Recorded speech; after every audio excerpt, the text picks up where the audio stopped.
This week on Hazardous Materials, 3 Jokers aren't better than 1, Casey still doesn't get his damn gold lantern, and Magneto is mutant.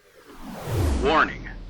The following podcast is utter nonsense and may cause agoraphobia, kleptomania, insomnia, and oppositional defiance disorder.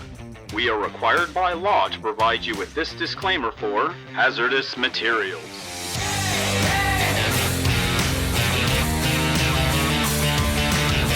Welcome back to Hazardous Materials, last week's comics this week, wherein we do talk about last week's comics this week. My name is Casey Johnson. With me as always, Gideon Gonzalez. So, a little comic book came out this week. It did. One that's been teased for 5 years. 5 freaking years on this thing. And that is 3 Joke, 3 Serious, or as DC wants me to call it, 3 Jokers. There's a Jeff Johns and Jason Fabok joint. Before I get too far into this, because I've got some thoughts on this book, but I want to preface this with the positive. Jason Fabok's doing the work of his career on this book. It was a really pretty book. It is gorgeous. It's too bad he's having to write or draw some latter-day John scripts because, man, Jeff Johns attempting to pivot into a prestige writer has been a frustrating affair. It's... he just doesn't have it. You should maybe they should have kept him as an off stunt writer every once in a while. Yeah. It's like, hey, check it out, we're gonna do this piece with Jeff Johns gonna write for the next 5 issues. Like, Jeff Johns is like a nice... Jeff Johns strikes me as a guy who doesn't engage with a lot of media that isn't superhero comics or superhero stories. Because whenever he tries to make a story important or serious, it just falls completely flat. There was Doomsday Clock. There is the season finale of Stargirl, a show I really enjoyed until the finale, where it tried to tackle some issues that it didn't handle very gracefully. And now we're on 3 Jokers, which, and again, Jeff Johns, not a big Batman guy. I don't know if you've ever read a Jeff Johns Batman comic before, but Batman Earth 1 is basically just a humiliation conga for Bruce Wayne, in which the story is resolved by the Penguin being about to murder Bruce Wayne and Alfred kicking the door in and shooting the Penguin in the chest with a shotgun backwards through a window. And the Penguin is the mayor in this story. That went well. Yeah, it's bad. And there's also, of course, the famous scene where Jeff Johns wrote Batman where Hal Jordan punched him in the face. Like, yeah, he doesn't particularly care about Batman. And I think it really shows because this story feels like someone just spewing out things they kind of know about Batman. There's a couple pages devoted to his origin because that's what we needed. And the economy of storytelling is horrific in this. You've got like a 2-page Batman origin. You've got like a 4 or 5 page sequence of Batman's scars, which again, beautifully drawn by Jason Fabok. But I think I got the point after the first page. Yeah, they did go a little extra mile on that one. Now we got to talk about Jeff Johns. This he does have a pedigree that demands not only attention but respect. He did make, well, let's talk. He did make Blackest Night, which is my favorite DC event of all time. It's a very good story about colorful people punching zombies. He did make a Green Lantern Rebirth, which brought back Hal, and whatever you have to say about Hal, it was well done. Yeah, it's a good story. And he did bring back Barry Allen, but I think we're of a mind on that one. Yes. That's kind of like bringing back Vanilla Ice Cream. Yes, just like Hal Jordan. But he still did it, and he still did it well. Yeah, he is. I'm not going to disparage Jeff Johns as a very financially successful writer. I'm disparaging him as not a very good one. So what you're saying is that Jeff Johns is not like wine. He did not age gracefully. No, yeah, I think Jeff Johns' best years are definitely behind him. And that's sad to say about which is disappointing because he was my favorite writer when I was in high school. I loved Jeff Johns, and that's what makes it so heartbreaking that I can't find joy in his current work. That is bad. Yeah, so I guess to get more into the specifics of 3 Jokers, because I'm sure everyone's wondering about it. Okay, yeah, so let's do that. There's not a big, deep reason for there being 3 Jokers. It's just that the Golden Age Joker hired dudes every few so often to also be Jokers, which again calls into question how the world's greatest detective can't tell 3 guys apart. Yeah, that I didn't really enjoy that. It was 5 years in the making. I wanted something that was going to fundamentally blow my mind as to why there was 3 Jokers. And Fabok doesn't draw them like, he doesn't draw them as the same guy. They're all distinct looking. So Batman should be able to tell the goddamn difference. Yeah. Especially when two of them operated within the same year, because the Joker that crippled Barbara Gordon and the Joker that killed Jason Todd are two different Jokers, despite both those stories being from 1989. And he's only now, well, he found out because he was in the chair. Yes. Is it called the Mobius chair? The Mobius chair, yes. I got it right. Okay, cool. But it's only being made available as a fact to everybody around him because apparently Joker just doesn't care. And he's doing three things at once. Advertising that he's three people. And it is a contest for what is the worst written panel in this book, but I think it's gotta be Harvey Bullock going, he couldn't do three crimes at once. He'd have to be at three places at the same time. That's impossible. Wow, way to get that paycheck. I rolled my goddamn eyes so hard. So what we're basically saying is that the Three Jokers was supposed to be a big deal. This thing was hyped up with the same level of hype that Blackest Night got. I mean, this is like the most important DC book in easily 7 years. And it's just Joker hired a couple of guys that talk and act like him, and that's it. So as we wrap this up, I want to kind of talk about a couple of big things. All right. So I'm not even going to get into the Barbara Gordon introductory sequence, which is genuinely one of the worst 2 pages of comics I've ever read in my life.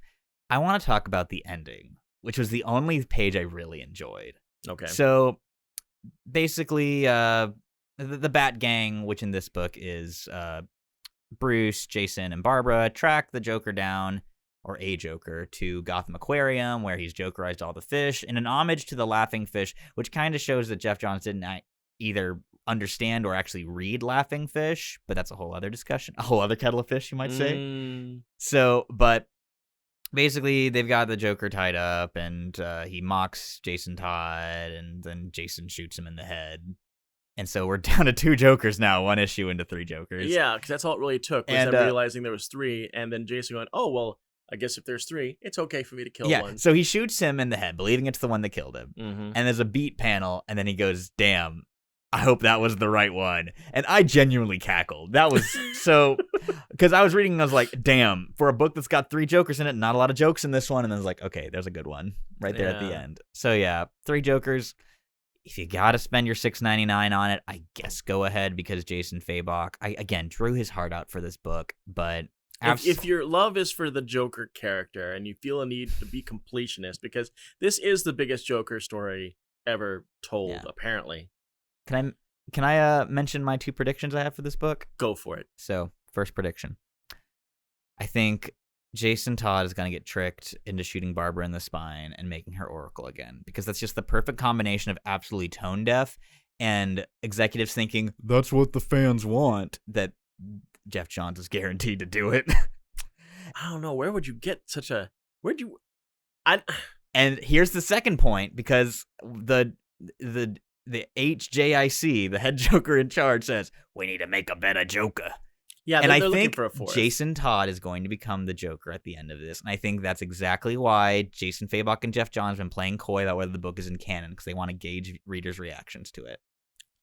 I didn't realize that there was a question about whether this was in canon or not. They've been playing real coy about it in interviews. They're like, well, we want to do like Killing Joke, where it's kind of an Elseworld story, and then later they decide to adopt it, which I don't think which I've heard conflicting reports on that. That's a bitch move. Exactly. That, and B, boy, howdy does this book beat you over the head of, hey, remember Killing Joke? Remember Killing Joke? It's just the latest in Jeff Johns' weird vendetta against Alan Moore. Like, what's next? He's gonna do a V for Vendetta book, and the Killing Joke has not aged well.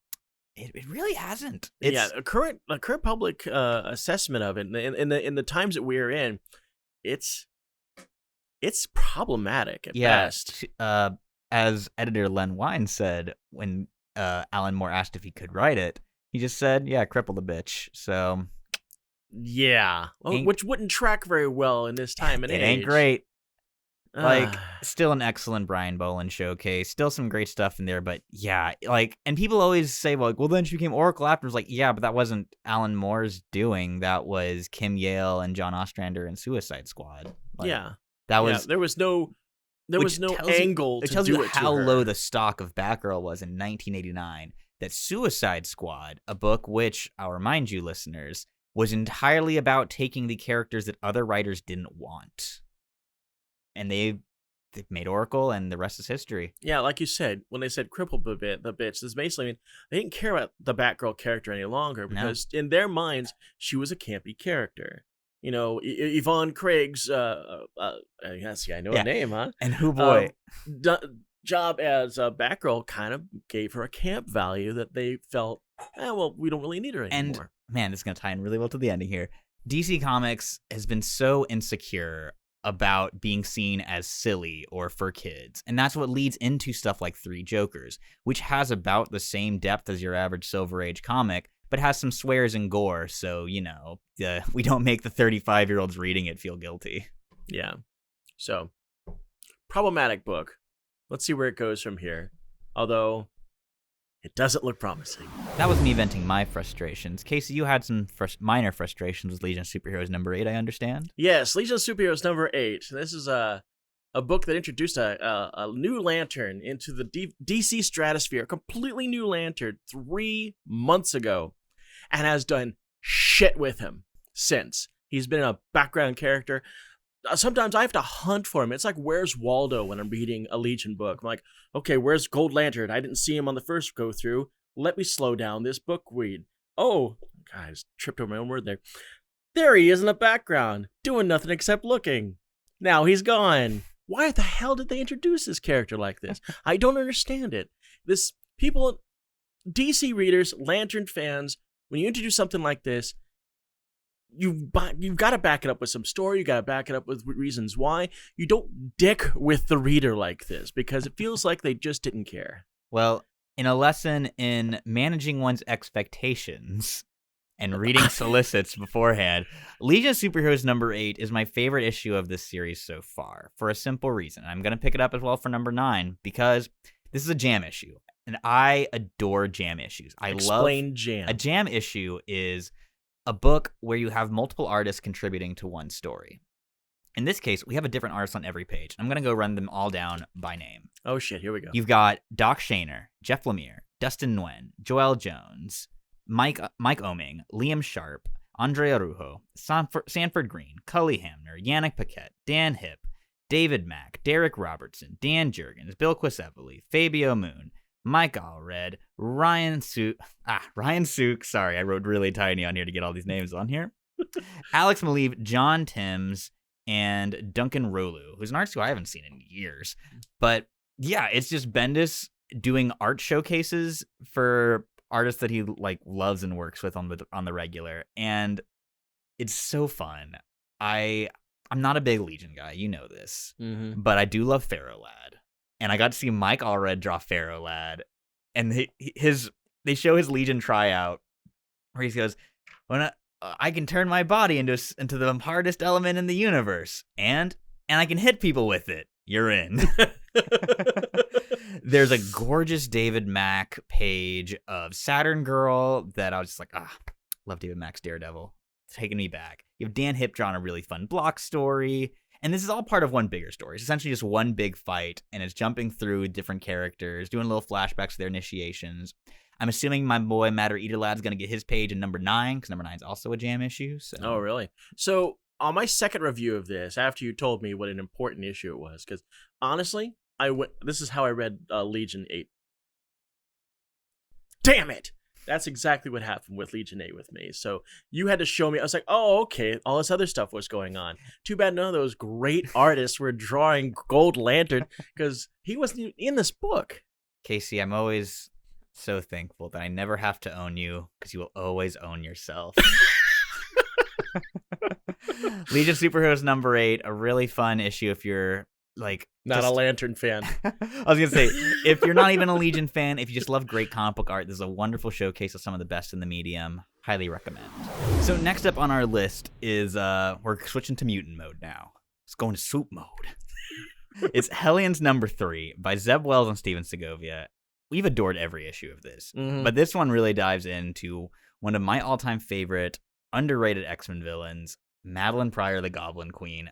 Everyone knows I'm a huge Inferno guy. That's my big X-Men story. And the opening sequence is her doing like a a very, very simplified version of her backstory. Yeah. While Havoc still has his mouth sealed because she took his mouth away last issue. Yes. And as she is traipsing around telling her very tragic story, Havoc grabs a piece of glass and slices a mouth open and then talks back to her, and she says, "Ooh, I like you so much better this way, Alex," and then smooches his lipless face. Oh, She is so screwed up. yes. She is definitely the sum of her parts. It's so good. She's got some serious issues, and we find out that she's got some triggers. And one of those triggers is she doesn't like to be ignored. Yeah, She definitely got a fatal attraction thing going on. I loved that because, again, that's just so in character for her because, like, she is the clone of Jean Grey that got thrown away when the real one came back. That's exactly what happened. As soon as the Fantastic Four issue hit, right before X Factor 1, bye-bye Madeline Pryor. I just think she's such a fascinating character because she was supposed to just be like Cyclops' wife, and Cyclops would go off and leave the X-Men forever. But then they brought Jean back, and they were like, we gotta bring Scott back to get all 5 of them back. And so she became this really interesting, weird piece of continuity as they tried to think was like, well, since it kind of implied she was a reincarnation of Jean, maybe like not too hard, but she looked exactly like her and all the X-Men mistook her for her. How do we get around this? So, of course, she's a clone by Sinister and yada yada. They really had to pump the gas on this one because apparently when they came up with the idea of X Factor, they were not thinking Jean Grey. They were going to have a fill-in Dazzler as the 5th character. Exactly. Would have been really cool. They even had cover mock-ups and everything done for her. And then somebody's like, no, we got to have Jean Grey. We got to bring her back. It's got to be the original 5. Make it happen. And then that's when the Fantastic Four found her in the bay. Yep. So back to Hellions. The crew's not been doing too good. Nope. Your Marauder zombies have torn them a new one. This is actually, I think, the first time we've ever gotten a glimpse of Orphan Maker without his armor. Because he gets cracked open and a like bunch of like acid sprays out of him. Yeah, I'm like intensely curious about what's going on in there. Because Nanny was getting ready to say something. It's like, once upon a time, blah, blah, blah. I was like, ooh, this is going to be interesting. And then there was no payoff. No. So we have that, and I'm trying to think, is anything else major happen? Because we've got all the Madeline and Alex stuff, which is fascinating and really so basically, Madeline is tormenting Grey Crow because Grey Crow does actually have an affection for his teammates because, bonded in battle, that's just the way it is. Even though they are complete and utter monsters, that was still his crew, and he cared about them. And so she's tormenting Grey Crow with Arclight, having Arclight eat her own hand. That's right. Oh, and then she reveals what her master plan is. She has hordes of Marauder clones from Sinister's lab, and she plans to unleash them all on Krakoa. Like opening up a snake full of eels. Oh, real good creepy stuff. So yeah, we're gonna invade Krakoa with hundreds or thousands. I couldn't remember. She said thousands. I think it was hundreds of thousands because it's just this massive chamber full of eggs. And I don't know if somehow this is gonna fix the Marauders when the time comes, because I do want my classic Marauders back. I don't really enjoy the fact that they're constantly cloned, because then I feel like I'm not really getting my boys. I think we're really going to get into the heart of that. I think Grey Crow's going to save what he can of his crew, get them resurrected, and we're going to really dive into, like, what is the purest form of a Marauder. And then give me a title. Oh, give me a title with just them.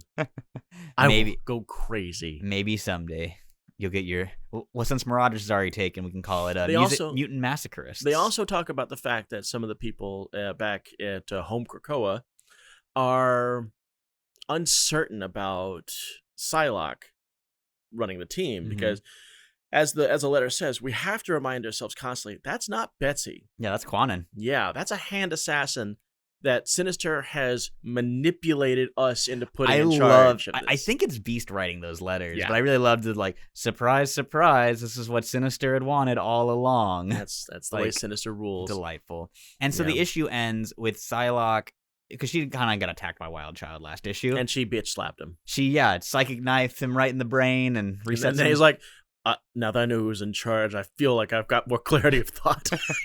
So we'll see how this shakes out in Hellions #4.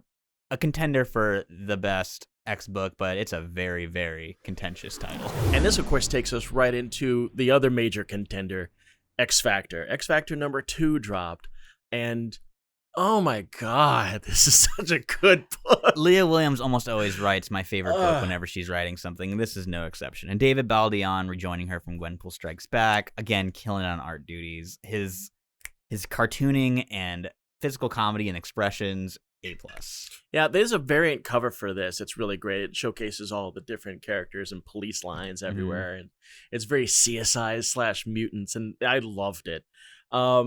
Yeah, you know, I was talking to a friend of mine because I was telling him, I was like, hey, great, this storyline that's happening, it's all about Aurora. And he's like, wow, that's a big flashback back 20 years. Hasn't she been dead this whole time? I was like, no, she's just been sidelined. And when I'm thinking about it, she has not been in a team or used with any kind of regularity for 20 years. It's a long time to put our girl on the sidelines. It also says, oh, well, you know, North Star is obviously cooler. We don't need a sister for this. I really like that the team invites Aurora to come with them, and she's like, yeah, no, I just came back from the dead. I'm just going to chill here for a bit. I've only been alive for 2 hours. Can we just, like, slow it down a bit? Because as immediately as we get there, Prodigy is like, you know, I've got a lot of questions about your death. And then Dakin interrupts him and is like, is it your mutant power just to be a big nerd or something? And he's like, yeah, kind of. Is your mutant power to be a big slut? And he's like, yeah, kind of. And then segues right into, and by the way, my name's Dakin. Our two bicons will clash. It is oil and water, those two.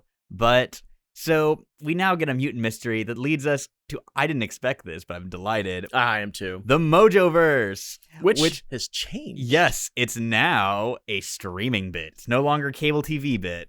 And apparently every citizen is a part of some streaming band. And they all have their own, like, it's almost like super Facebook. And you have to get voted in. You have to get the proper upvote ratio to enter Mojoverse.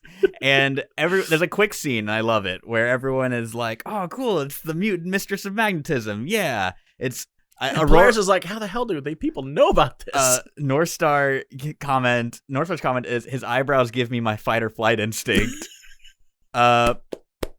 iBoy gets a bunch of baby boy, sweet boy. We love him. iBoy. He gets voted in immediately. And tons of eye emojis. Yes. And then Dakin says, want to see the rest of my tattoo? And is about to whip it out. He's unzipping his stuff. And there's like, you know, oh no, I have to turn away. And then the last comment is like, thanks guys, you guys stopped him from doing it. So while everyone else gets to go in the fast track way, Dakin is stuck in line waiting. But yeah, so they track down Mojo. They rough him up a bit, and he's like, "No, why would I kill a mutant? Mutants are good money." It's yeah. I mean, they have to be which is a fun comment. Sponsored. Yeah, to come in, and he sponsors them. Which again, another fun commentary, much like how Mojo commented on the popularity of X-Men in the late '80s. Mm-hmm. Here he's again commenting on their massive popularity post Krakoa, which I appreciated. Very fun. Yeah, because he like us understands that right now mutants are good stuff. Good time to be a mutant fan. Good time. Next issue, we're going to be getting a lot of Spiral content, and I'm very excited for that. As soon as they mentioned, as soon as they mentioned Spiral, I was like, oh crap, is she going to be in this book? That's going to be awesome. Actually, a little personal aside, I finally obtained a Marvel Legends Spiral this week, and I'm very, very happy with it. Oh, yeah? That's a stupid expensive figure, but a buddy hooked it up, and so... I didn't know it was rare. Yeah, she was one of the latter... Hasbro's first stab at Marvel Legends in, like, the mid-2000s. Mm-hmm. And she's an amazing figure. They fully articulated 6 arms, comes with all the swords and all that jazz. But yeah, she's kind of the tail end of that line, so she's kind of pricey. Yeah, I think towards the middle of this book, we find out that Rachel Summers is definitely ratcheted up on her power. Because she's like throwing people all over the place. Some band of fighters subdued most of the team, but they didn't get Rachel, and she just cleans up with them. I'm happy to see Rachel doing well, and even if she does have that stupid Prestige name, she's just gonna be Rachel to me. I wonder if she's still using the Prestige in this. Is she still called Prestige in this title? I think actually, you know what? Why wonder? Yeah, there we go. Open the book, because I think prestige worldwide. They're sticking with worldwide. it. They're sticking with it. But yeah, X Factor, one of the best X books coming out right now. Highly, highly recommended if you're an X fan, a mystery fan, or even maybe a Mojo fan. And I'm really glad that they've actually got them into the uniforms quickly. Yes, they got their outfits. In the past, when we get new books and they've got great new looks, from like the promotional materials, they never really get into those outfits or whatever it is, like 6, 7 issues down the line. X Factor knows what we want. We want some pretty X-Men wearing some pretty outfits, and issue 2 gave it to us. So our last book this week is X-Men number 11 by Jonathan Hickman and Francis Lanier Yu, and this is another Empire tie-in, but this one has got a fun framing device of Exodus doing mutant proselytizing essentially to the kids and telling about their greatest mutant hero, Magneto. Yes. Which is always fun because Exodus started off as an acolyte, so this book is a Magneto book. I have no doubts. And they start off with one of the text pages is about how the Krakoan government has been experimenting with combo moves, basically being like, we figured out like 50 cool combination attacks we can do with our biggest heavy hitters, and we're going to be working on more. And so while the plant people are coming to Krakoa, Magneto gets together Iceman and Magma to do one such combo move, and I'm going to let you explain it, Casey. Yeah, so basically what happened is that Magneto, apparently figuring out that they were going to have to do some kind of defense, him and a bunch of others came up with the idea of bringing up all these different islands to surround Krakoa and kind of give them a landmass, a little Russia landmass surrounding them as far as protection. But he specifically asked Amara, did you find any volcanic activity nearby? And she goes, oh yeah, I found an active one under the water about 12 miles. You want me to blow that? She's ready to go. Just give me the word and I will pull the trigger on this. It's like, yes, I do want you to do that, but I want you to do it in a specific way. So they're fighting these plant creatures, and Magneto's already starting to pull like satellites from the sky, kind of lining them up. But before he does that, he has Magma blow the lava out. He has Iceman chill it out, and then all becomes this cloud of jagged metal that he uses to just shred all of the Kotatis. Whatever could I do with that? Right, exactly. And he starts just going to town on all the soldiers. And then, of course, the general shows up. And he's like, you meat people, you're our food and all this other crap. And it's like, well, all right. He starts dropping satellites on him. When one didn't work, another one showed up. And then he's like, well, these countries are going to wonder what happened to their satellites. And we're going to be like, what satellites? The ones we're not supposed to know about? Yes, because he's only using spy satellites. Yes. That weren't on the books. So pulled a little plausible deniability. A little U2 scenario there. There's also a fun bit where the Cuckoos are apparently telling people that they're the wrong ones. And it's not important. There's no time for such nonsense, girl. Actually, I'm Sophie. Well, that's funny because Sophie told me she's right here. Yes. And I really enjoyed the fact that we're in Magneto's quarters, and he's obviously Starker's for whatever reason. And even though Magic hasn't said anything about it, there's a frame of she's like, I'm gonna get me some Silver Fox when this is all over. But what I enjoyed is the fact that he's got his 3 outfits and 3 helmets. He's got his red, black, and white outfit, for whatever. But apparently the red and purple, the old school, that's what you wear when you're going to fight. Yeah, 'cause you can't see the blood on it. Nope. And that's exactly what he put on when he got to town. I enjoyed this as far as a Magneto issue. It was kind of like a State of the Union for Magneto, which I think we needed because, he's... How is Eric doing these days? Eric's doing pretty well. He's pretty buff. And apparently he's got some fans. Oh, and there's also, we've almost forgot to mention, the opening sequence where you've got, what is it? Is it the Challenger? The Summoner. The Summoner. The prerequisite Jonathan Hickman monochrome character who's playing a creepy little game. And oh, yeah, he does look like that guy from the Avengers with the horn. Rockslide shows up and is like, well, I'll play you in your game. And then the Katati invasion starts. And that's a little prequel to what will be happening in Ten of Swords, making this a double tie-in comic. Yeah, rarely seen. Yeah, because I'm thinking about the Ten of Swords, and when Magic comes in to talk to Magneto, she's got Kraken with her, who is also a notable mutant sword with a sword user. I really like the fact that they're using Kraken in this way, giving him some depth. Kraken or is it Gorgon? Kraken, Gorgon. You're right, I because think Kraken is the one with the Hydra head. Yeah. Gorgon is the swordsman from because Enemy he's of got the Fate. stone gaze. Yep. And he's serious business. I don't know if they're ever gonna go back to that, but when in Daredevil and all the other issues that deal with him, when you're facing off against him, you were in serious danger. He is. He's one of the baddest ninjas on the planet. He's like serious business. That's the books for this week.